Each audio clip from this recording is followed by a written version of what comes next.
Hello and welcome to the Superpowered Review. This is our inaugural review.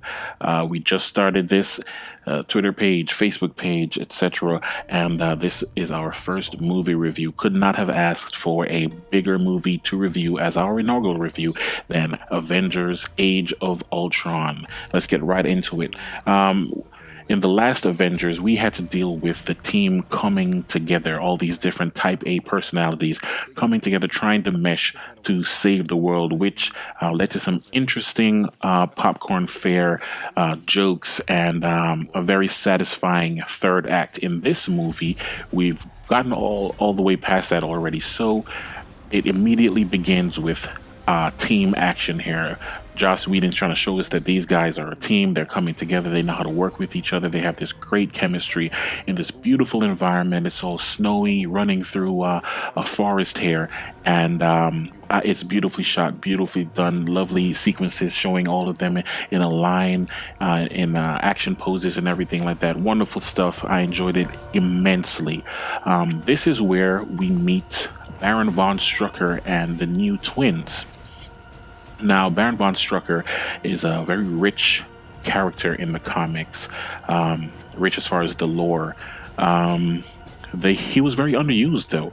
He seemed just like this little side project just to showcase the twins, to show that this was where the twins came from. They're in a place called Sokovia. This is their homeland, and we're given a little bit of their backstory, but it's really not fleshed out, to be honest with you. The twins, their powers, they look kind of cool, especially in 3D, but other than that, their backstory really isn't fleshed out beyond this little story that Quicksilver tells. And it's pretty evident that they are not the focus of what's going on. And to be honest with you, neither is Ultron, but we'll get to that. So pretty quickly we get Scarlet Witch, Wanda Maximoff, wreaking havoc. She has an ability, along with her telekinetic ability, she has an ability to get inside your head and show you your greatest fears, or amplify what you're afraid of, things like that. And she sets into motion in Tony Stark's mind these dominoes that fall and lead to him creating Ultron, because he thinks that there's a need for, as he calls it, a suit of armor around the planet. And he doesn't want to put his friends at risk. He doesn't want to be at risk. He just wants to get this done without any lives lost, which is pretty noble, But anyway, she gets into his head, and this is what happens. They capture Strucker, and they use Loki's scepter, which is what they're after. The Avengers have been raiding Hydra bases all over the world looking for Loki's scepter, and they find it with Strucker, and he uses the information from the scepter and the data that they've collected from that bunker that they found the twins in, to create Ultron, an artificial intelligence. Now, honestly, to me, Ultron kind of happened a bit too quickly from when he was created to him becoming this malevolent, albeit relatable force. He's far more sinister in the trailers than he is in the movie. I'm still trying to decide whether I appreciate that or not, but it was not a surprise because I had read that Joss Whedon was going after this almost childlike emotional stability that Ultron would have, which is very, very interesting. Now, once Ultron is created, he immediately sets a plan into motion to evolve humanity in his own twisted way. Once you've seen in the trailers when they have this party and they meet Ultron, this is where he's telling them what he's going to do, and he's announcing to them that they're pretty much useless and part of the flaw with humanity that he has to fix. Now, after this, they chase him down. They go on this globe hunting sequence here where they're trying to find out what he's doing. I won't go into where they find him and what he's doing because that'll be a spoiler there, but suffice it to say there's going to be this epic battle between the Hulk and Iron Man in his Hulkbuster armor that he and Bruce Banner came up with in case the Hulk went rogue. Now, obviously, the Hulk goes rogue, as we've seen in the trailers, because of Scarlet Witch. And it's not just the Hulk that she messes with, she messes with everybody, showing them these things that nobody really wants to see. Some are premonitions, some are just playing on the fears that they have internally, but we do have the Hulk going at it with Iron Man in Africa, and it is a spectacular sequence, probably the top action sequence in the movie. Recommend the movie, even if just to see that sequence. It was freaking wonderful. But needless to say, that leaves our heroes in a bit of an emotional pickle.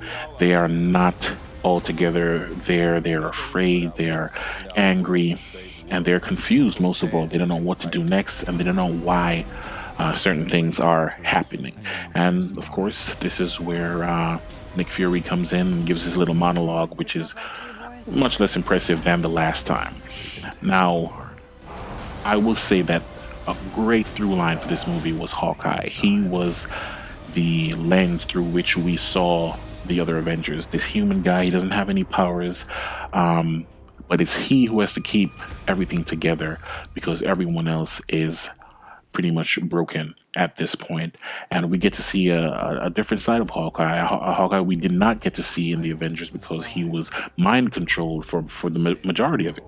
But it was tremendous to see him. Great one-liners, great presence. He brought a real depth to the Hawkeye role that was not there before, and it was awesome. But we won't get into that because that's spoiler territory. The creation of the Vision happens there, and it's arguably the best part of the movie. Paul Bettany is superb, as usual. And he gets to shine both physically, and he has some really cool lines, really cool moments that you will see if you haven't already. But the climax to the movie, it leaves a lot to be desired, and that falls into my next point. The biggest issue I have with the movie is that the stakes never feel real. It is real. You know what's happening. You know why it's happening. And you know what the consequences are. But you don't feel it like you do in Captain America Winter Soldier. Best MCU movie, in my opinion. You feel it in the Avengers. You feel it in Iron Man. But some of the movies that you never really do feel it, Thor 2, Incredible Hulk, and that has a lot to do with villains not being fleshed out again, because your story is pretty much only as good as either your villain or the relationship between your hero and your villain. So you really need to get that fleshed out if you want to make a good movie, in my opinion. And that was one of the major flaws with the Avengers. The stakes never felt real, What else as far as flaws? 3D wasn't that great except for the twins' powers in certain areas.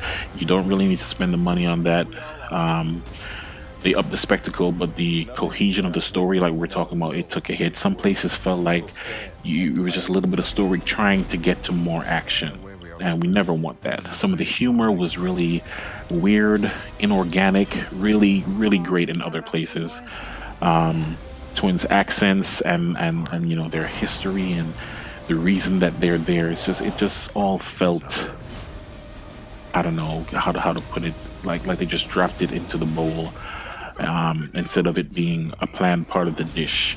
You know what I mean? Ultron was similar, not as bad, but you really do get the impression that they're trying to throw things at the Avengers, and the Avengers need to take care of it. So we're really, looking at the Avengers and not looking at Ultron as a villain. He does have really great moments. I love James Spader. He did a tremendous job in this whole thing, but I mean, again, it's really not fleshed out. I can't really stress that enough.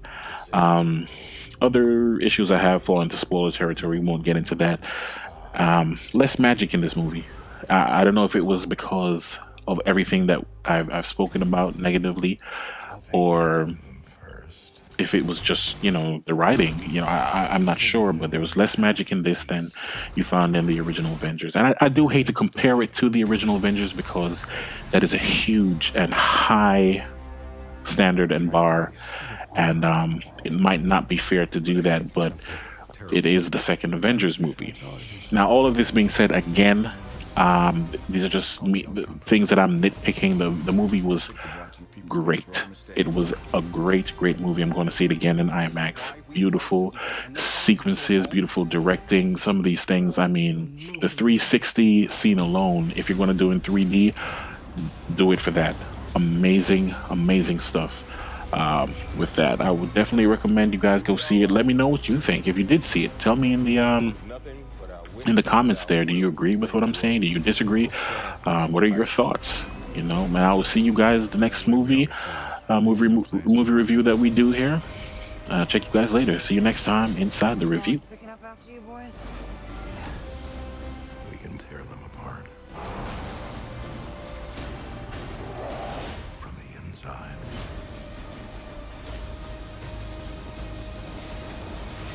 That's the best you can do! Badass.